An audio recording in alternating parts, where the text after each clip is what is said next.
Halo, selamat siang Sobat Mancing Mania. Hari ini saya service reel lagi. Dan kali ini ada Daido Jiking. Kalau yang tempo hari yang saya review itu ada yang size 300. Size 300 itu spoolnya lebih lebar atau wide, sehingga menampung tali lebih banyak. Nah, kalau yang 200 ini dia lebih sempit ya. Untuk daya tampung talinya tentu saja lebih sedikit. Nah, untuk Daido Jiking ini sendiri, di review saya kemarin ini sangat rekomend sekali. Di samping harganya yang memang terjangkau, kalau tidak salah di 1,6 jutaan. Nggak tahu ya kalau sekarang sudah naik, itu kurang tahu saya karena saya tidak terlalu mengikutinya. Yang jelas Daido Jiking ini reel overhead murah, dan komponennya juga sudah standar untuk sebuah reel overhead seperti itu. Dia sudah full aluminium dia. Meskipun beberapa waktu belakangan ini banyak masukan yang disampaikan ke saya, ternyata banyak berbagai masalah yang ditimbulkan dari Daido Jiking ini setelah interval waktu pemakaian, misalnya dari tensionnya. Nah, ini yang jadi fokus utama, di mana banyak yang mengeluhkan tension Daido Jiking ini terlalu jauh dia. Nah, yang dimaksud terlalu jauh adalah seperti ini. Ini kan left handle, oke, handle kiri. Nah, seperti ini. Pada umumnya reel overhead lever drag ataupun dengan model tuas, tension itu cukup ditambah tidak terlalu banyak putaran. Jadi maksudnya seperti ini. Tensionnya ditambah 1, saya ulang ya, 1, 2, 3, biasanya 3 putaran saja. 3, bahkan kalau yang terlalu jauh itu sampai 5 kali putaran.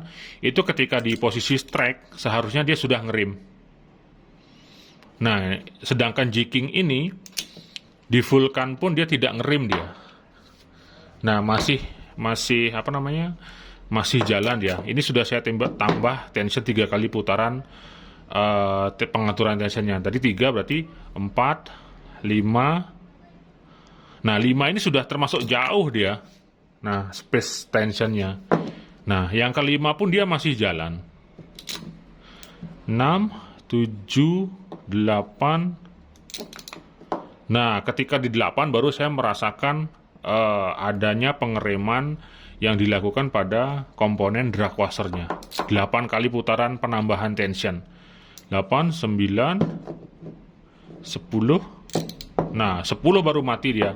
Dalam kasus seperti ini artinya memang sesuai yang dikeluhkan oleh pengguna Daido Jiking ini sendiri, di mana ketika knopnya ini terlalu kita naikkan tensionnya, artinya dia akan bergeser sehingga kemungkinan besar dia akan kena di bagian handle-nya ini, di mana jaraknya sangat dekat. Dikarenakan penambahan tensionnya terlalu jauh. Bayangkan hingga 8 kali penambahan putaran. Oke, ini banyak sekali. Nah, pada reel overhead lainnya yang saya tahu, ini ada sampel, ini ada Deepik NS yang NP, yang NS kayaknya udah pernah saya review deh. Ini apakah ini yang beda lagi, saya juga kurang tahu. Nah, pada umumnya seperti ini dia. Pada kondisi tidak ditambahkan saja, sebenarnya dragnya sudah harus bekerja dia. Ketika di fullkan, oke, dia sudah harus bekerja. Dan penambahan tensionnya cukup 1, 2, 3. Nah, segini saja seharusnya sudah main dia. Nah, seperti ini. Ini yang saya maksud.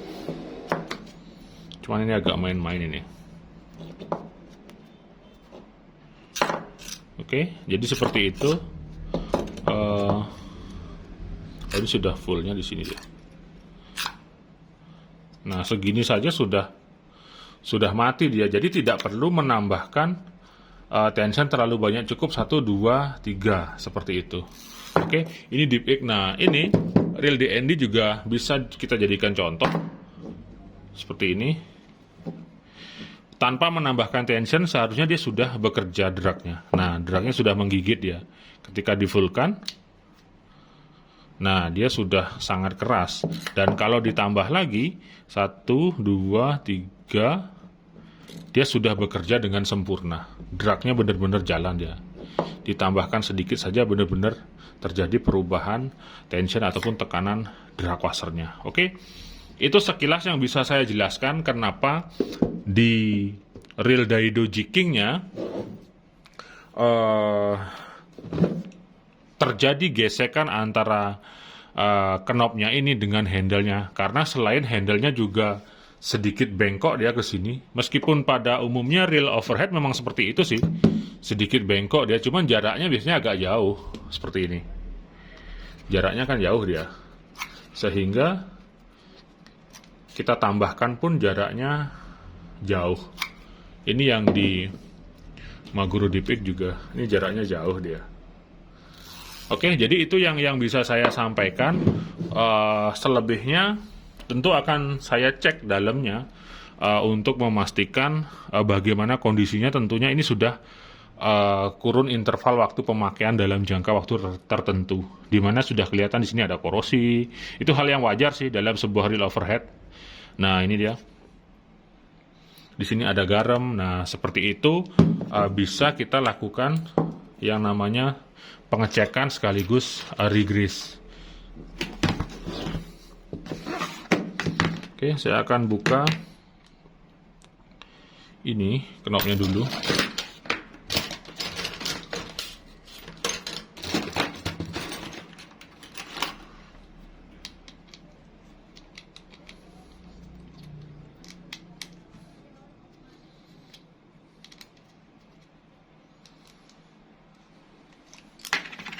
Nah, kemudian banyak juga yang tanya ke saya, kok susah sekali dibuka ini baut ininya, baut knop tuasnya. Nah, untuk Daido jigging itu dia ke kanan dia, untuk yang handle kiri. Oke. Kalau yang handle kanan saya belum pernah coba sih, apakah ke kanan ke kiri. Jadi kita harus fleksibel. Kalau tidak bisa, sekiranya keras diputar ke kiri, ya kita harus coba ke kanan seperti itu. Nah, untuk Daido jigging ini bukanya ke kanan muternya. Oke, jangan sampai salah supaya nggak rusak bautnya kalau dipaksa-paksa dia dengan salah muter posisi bautnya seperti itu.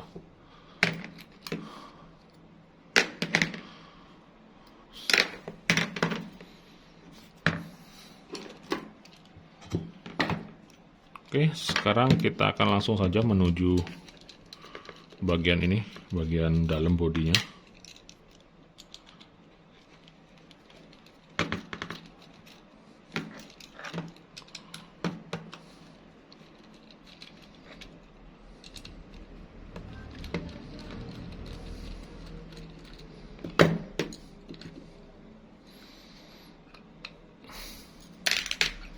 Nah, seperti ini dalamnya.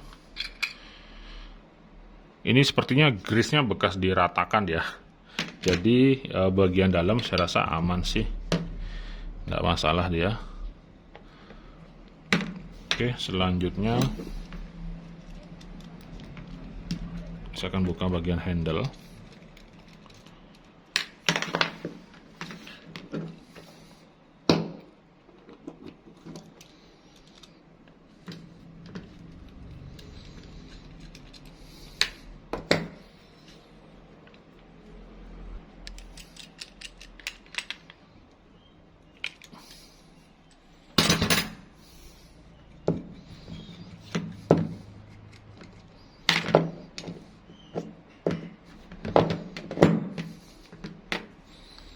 Oke, ini kondisinya masih baik-baik saja sih. Jadi, nah ternyata karatan. Oke, ternyata sedang tidak baik-baik saja. Terutama di one way sih.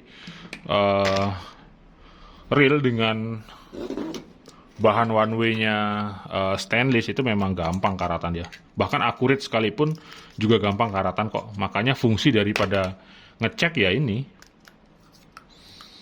Memang seperti di awal tadi putarannya terasa tidak ada masalah, kemudian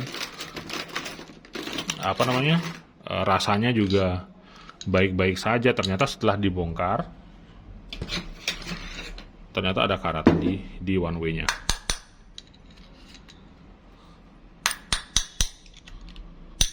Nah, seperti ini. Karatan dia. Jadi fungsi daripada nyervis ya seperti itu, meskipun terkadang dari bagian luar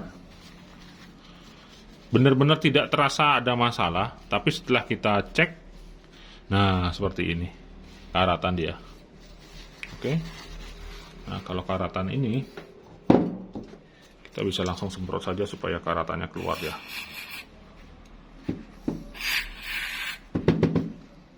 Nah, seperti ini ya.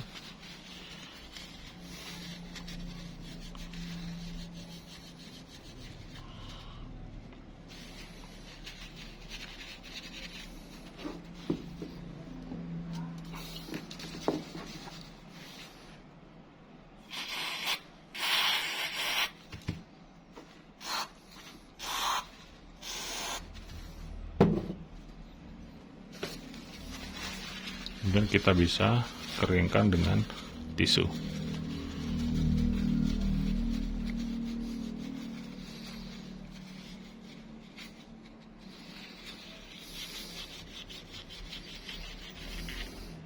Oke, udah bersih ya. Nah, kemudian hal yang tidak kalah penting adalah bagian bearing sih, terutama reel overhead itu.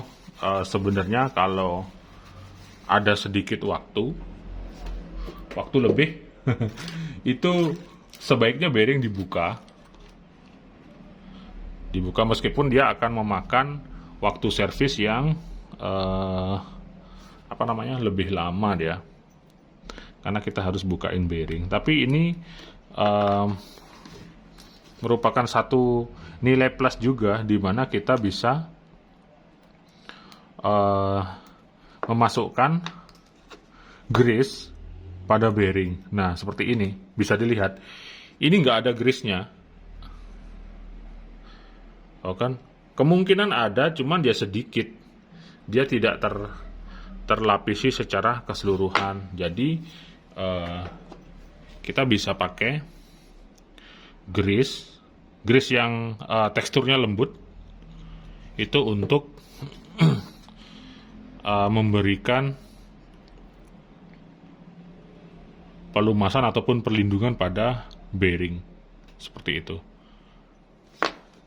Meskipun terlihat sedikit repot, tapi percaya deh sama saya, kalau Anda melakukan ini, saya pastikan bearing yang ada di dalam reel overhead Anda akan lebih lama umurnya dibandingkan dengan bearing yang tidak kita beri grease seperti ini.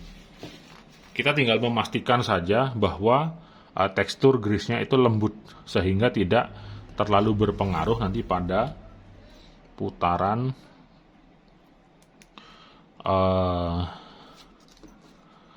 bearing nantinya setelah dipasang seperti itu.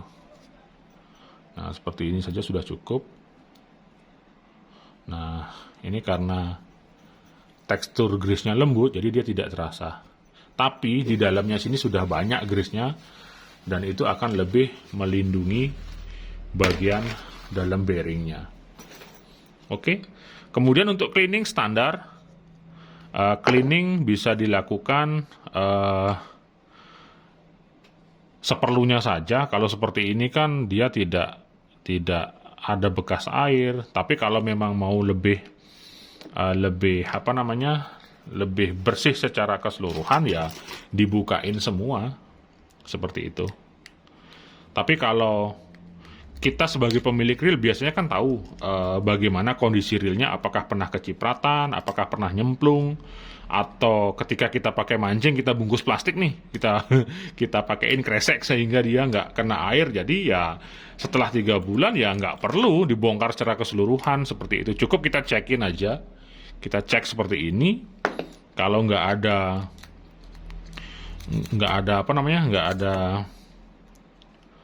masalah, nggak ada garam atau nggak ada korosi, ya nggak masalah. Kita tinggal pasang lagi.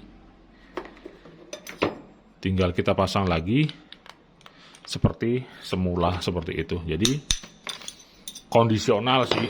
Jadi baru nyervis harus dibongkarin semua, nggak seperti itu. Karena kita yang lebih tahu sendiri bagaimana kondisi realnya.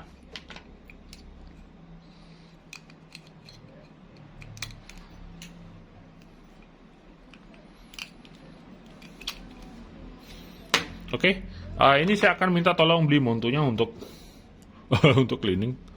Nanti setelah bersih saja saya akan pasang kembali. Kemudian nanti saya akan kasih cara untuk mengurangi tension daripada reel ini sehingga tidak terlalu jauh. Gampang aja sih, tinggal nambahin ring saja sebenarnya. Tinggal nambahin ring supaya tuasnya ini sehingga kita tidak terlalu banyak menambahkan tensionnya, supaya ini knopnya ini tidak benturan dengan handle seperti itu. Itu minta tolong di cleaning dok.